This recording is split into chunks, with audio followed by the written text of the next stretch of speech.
Sadistic dictators, demonic tyrants, power-hungry sorcerers, and sea witches, gods of the underworld. Even they need friends, or more specifically, sidekicks. Thirsty? Today we're ranking every Disney villain sidekick from evil to most evil. That said, this list is specifically for sidekicks, mind you, so there might be a few repeat entries from our main villain rankings. As usual, we'll start off with the redeemed sidekicks, who either learned their lesson or never had much ill will to begin with. From above, the wicked shall receive their just reward.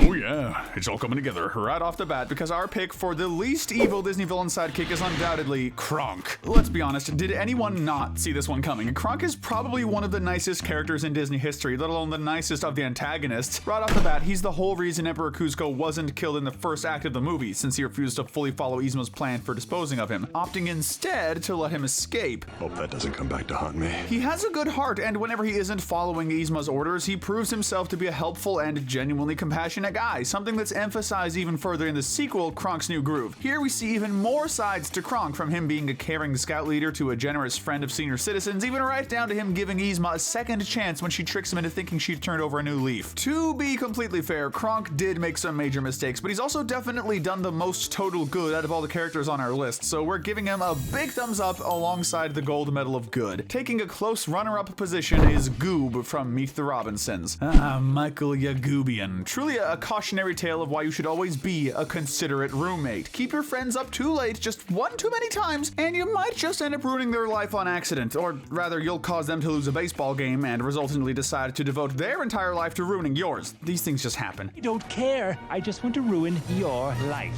Poor Goob was a victim of circumstance, but thankfully his story didn't end there. He is a sidekick after all, and the bowler hat guy is the sidekick of the bowler hat itself, aka Doris. After Doris successfully manages to take over the world by manipulating Goob, the latter is absolutely horrified. This proves that he literally never wanted to hurt anyone, but just wanted to take Louis down a peg or two as payback. After Louis defeats Doris, the Robinsons invite Goob to join their family, only for him to decline it, showing a true sense of remorse and sadness for his crimes. Thankfully, like Kronk, he ultimately got a happy ending when Louis used his time travel to make sure he woke up in time to win the baseball game. He saved him from a lifetime of pain and misery. As long as Goob steers clear of bowler hats, he'll be just fine. Taking third place, we have Jumba and Pleakley from Lilo and Stitch. Really, all the antagonists from Lilo and Stitch could be argued as both sidekicks and as not really evil. The most notable ones, though, are the pair assigned to go to Earth to exterminate Stitch. Jumba, his creator, and Pleakley, the former Galactic Federation Earth expert. Ignoring the fact that these two really were just doing their jobs, all of their destructive tendencies and overzealous nature is made up for in the end when they decide to help rescue Stitch and Lilo. He's very persuasive. Persuasive? Realizing Stitch had not only reformed, but had done so enough to make a friend. As a result, 2 more friends are added to that group, and any guy who's nice enough to dress up as Santa on Christmas can't be all that bad, right? Now, you can't judge a book by its cover. Enter Iago from Aladdin. You wouldn't expect our red parrot voiced by Gilbert Gottfried to be one of the most clever antagonists in Disney's repertoire, nor would you expect him to basically have an entire hidden redemption arc. You know something? You're nothing without me. What? But as it turns out, in the straight-to-DVD Return of Jafar sequel, Iago is more or less the main character, or at least the one who gets the most substantial arc. Okay, first things first, we're not gonna ignore everything Iago did throughout both movies. In the first one, he contributed to Jafar's plans quite generously. Excellent work, Iago. And only seemed to be opposed to the ones that endangered him or took advantage of him. That selfishness carries over to the second movie, where he's just as mean as ever, only teaming up with Aladdin to try and trick him into having a comfy home in the palace, and ultimately betraying him out of fear of Jafar. All of that is pretty bad, but after seeing how much Aladdin and Jasmine are willing to believe in him despite his mistakes, he feels genuine remorse. Without any overstated apologies, Iago ultimately turns on Jafar again to free Aladdin's friends from their shackles, allowing them to pursue Jafar on the magic carpet. And even after Aladdin assures Iago that he's done enough and all is forgiven, Iago still comes in at the very last second to fight Jafar and ultimately knock his lamp into the lava, assuring that he's hopefully gone for good. Iago might still be sarcastic, loud, and even a bit mean, but he's got one lesson learned that overrides all of that. He's a good friend. And okay, maybe he's a bit of a freeloader, but I'd say he's earned it this time. And closing out this first section, we have one of Cinderella's stepsisters, Anastasia. Like Lady Tremaine and Drizella, Anastasia spent the whole first movie verbally and sometimes physically abusing Cinderella, but she thankfully shares something in common with another Disney villain, Iago. And no, I'm not referring to the fabled Cinderella 4 where she's voiced by Gilbert Gottfried. Rather, I'm talking about the fact that these two both had some straight-to-DVD redemption arcs, with Anastasia learning to respect and care for Cinderella after the latter decides to hook her up with the man she'd fallen in love with. Sure, it took her a while to discover how awful her family really was, but sometimes people can be blinded to that kind of stuff. What matters is that Anastasia was able to overcome her upbringing and become a pretty decent person, all things considered. And that's enough to keep her out of neutral territory. This is the gray area. First up, we have the highly recommended Wiggins from Pocahontas. He's the right-hand man to Governor Ratcliffe, and for some inexplicable reason, he absolutely loves the guy.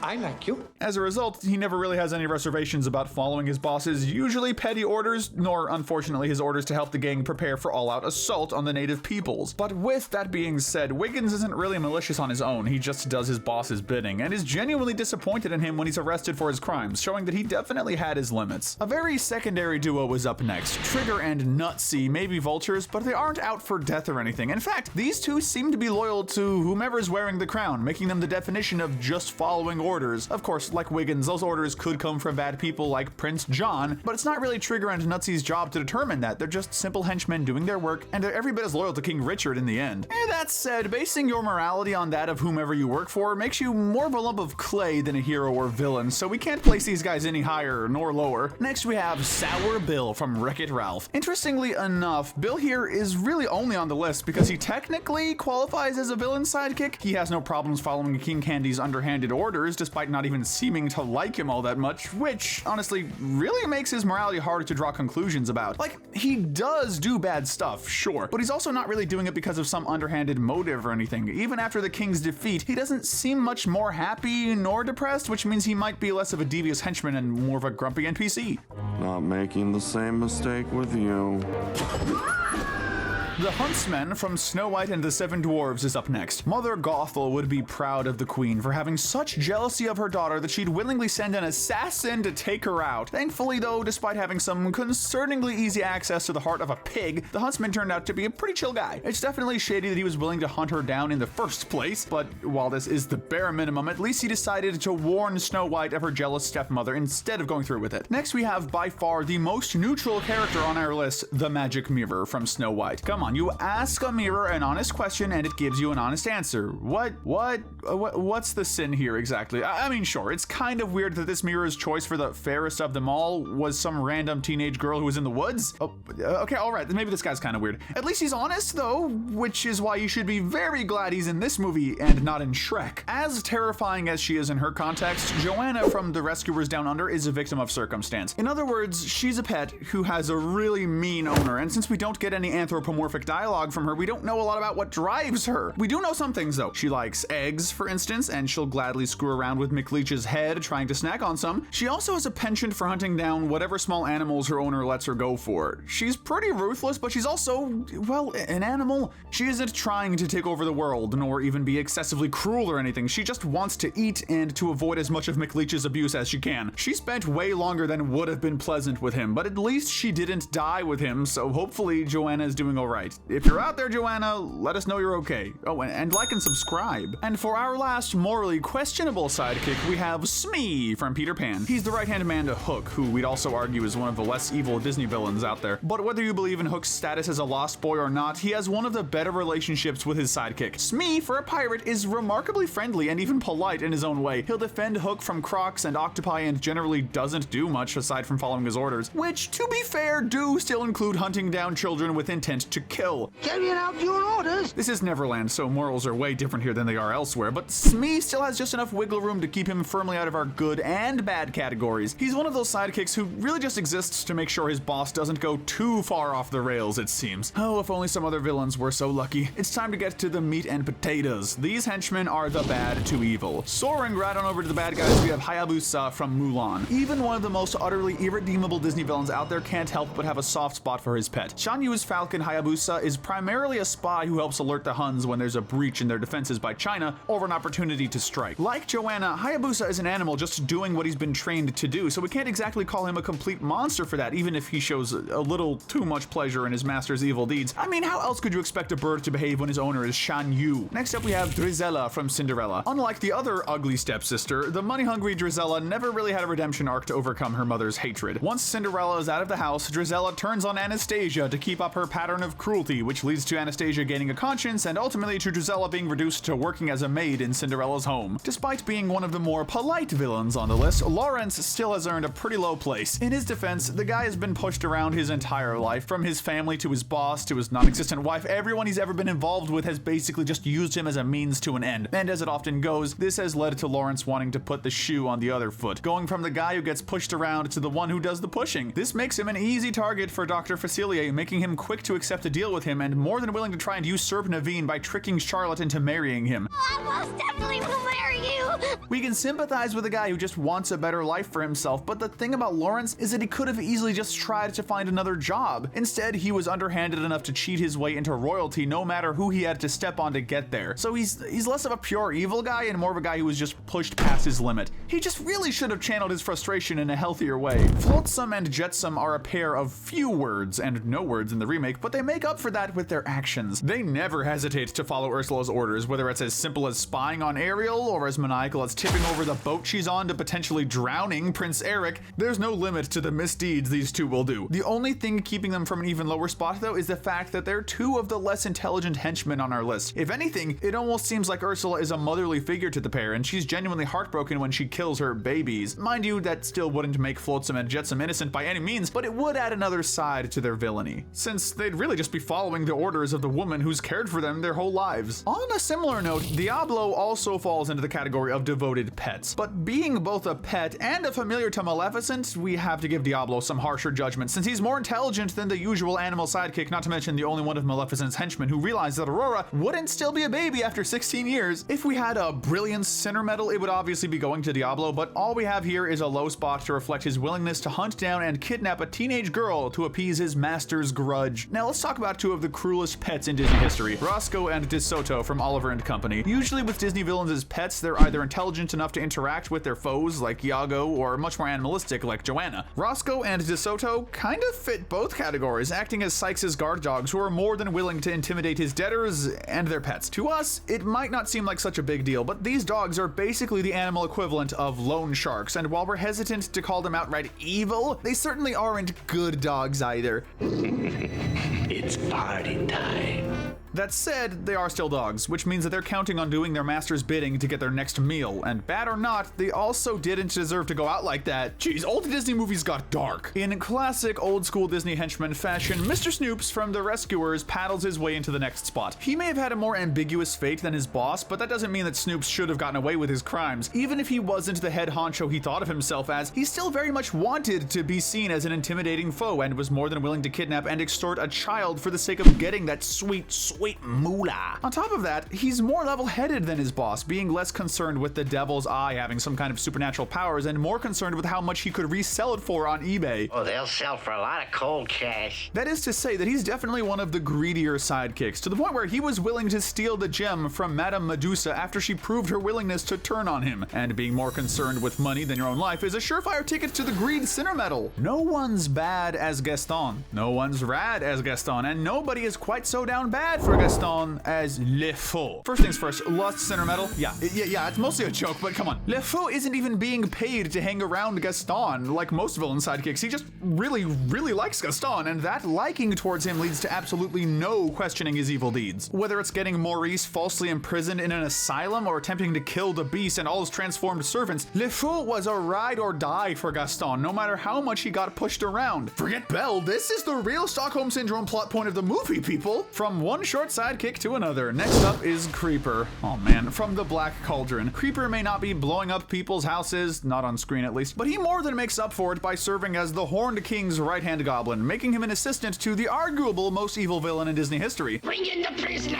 Creeper is primarily motivated by fear of his master and will do absolutely anything to make sure he faces as little of his abuse as possible. This includes all the basic stuff: torture, interrogation, murder, attempted murder, kidnapping, etc. While we can't blame him for being terrified of the Horned King to the point where even he was happy when the latter died, the fact that he was willing to serve such a demonic entity for seemingly no reason but protecting his own butt makes him one of the lowest villain sidekicks around. The only thing he could do to go even lower would be to slither on the ground, like Sir Hiss. Hiss. Like a certain other royal advisor from Disney classics, Sir Hiss uses his position to his advantage as much as possible. With the power to hypnotize others and the ability to help Prince John plan out his schemes, he's a legitimate threat to the safety of the kingdom, and more specifically to their wallets. Like Creeper, he takes a lot of abuse from his boss, but unlike Creeper, he seems significantly less terrified of him, even acting somewhat condescending on occasion. Of course you've been robbed. The only reason he isn't even lower is the simple fact that he does have some limits to his depravity, more so than Prince John at least, as shown when he was horrified at the idea of having Friar Tuck executed just as a means of easily finding Robin Hood. Still, there are definitely worse things you could do for money. Just take it from Walter, Jesse, and Doug from Zootopia. Those names might sound familiar, especially for dangerous drug chefs,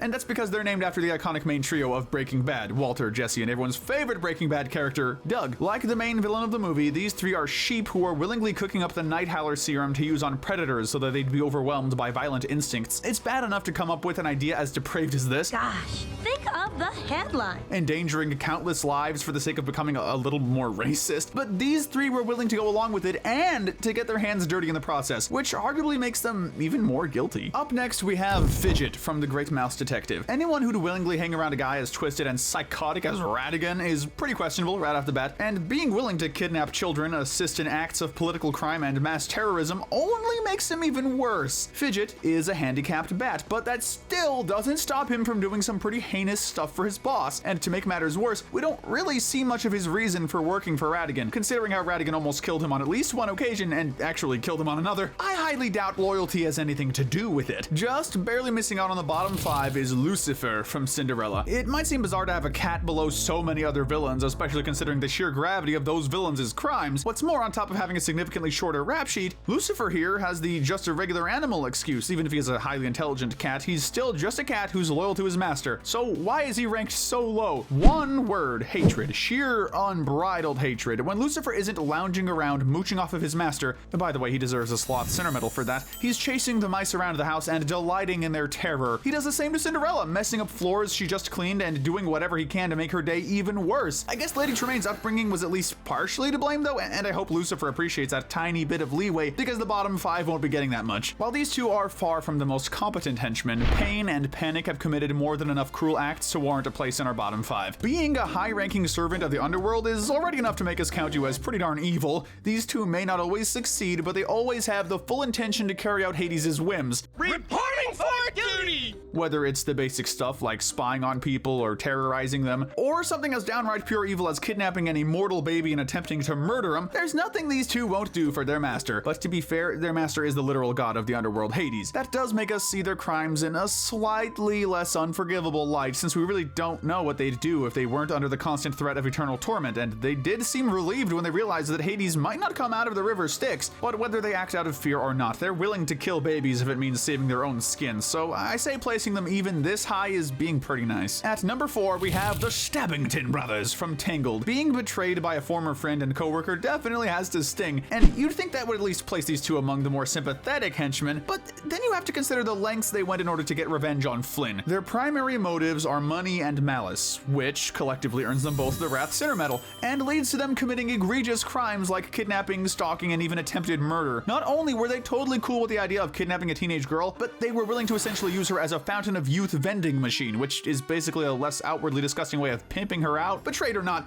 that's the kind of evil you just don't stoop to unless you're seriously twisted. Our former gold medalists of evil, the hyenas, are now demoted to bronze. But given how many baddies we've talked about today, that's still quite the feat. They may not be the brightest bulbs in the socket, but don't be fooled. If you step into hyena territory, you're fresh meat as far as they're concerned. These guys don't care about species, age, gender, etc. If you breathe, you're their feed. Hey, did we order this dinner to go? Apparently, even their own kind isn't immune to this either, since that Scar comic series confirmed that they'll occasionally eat one of their own kind if the need arises, all with a disturbingly nonchalant attitude about it, which earns them quite the easy Gluttony Cinder Medal. As terrible as this is though, you have to remember that they are just animals trying to survive, which explains why they gladly accept help from Scar to usurp Mufasa's throne, and likewise explains why Scar was their next meal after he disavowed their friendship by blaming all the carnage on them. They might be evil, but even these guys know about the importance of friendship. Our runner-up position goes to the final human characters on our list, Horace and Jasper from 101 Dalmatians. But first, this video is brought to you by Wicked Binge channel memberships. You can gain access to our videos early before anyone else, plus gain access to members-only emojis and loyalty badges by supporting the channel through a membership. Like many villains and henchmen alike, Horace and Jasper care about one thing and one thing only: money. But these two fall into that special category of greed, the one that makes characters like Mr. Krabs look like absolute saints in comparison. They're willing to do any amount of truly depraved things to make a quick buck, like kidnapping hundreds of puppies, skinning them, and ultimately plotting to kill them.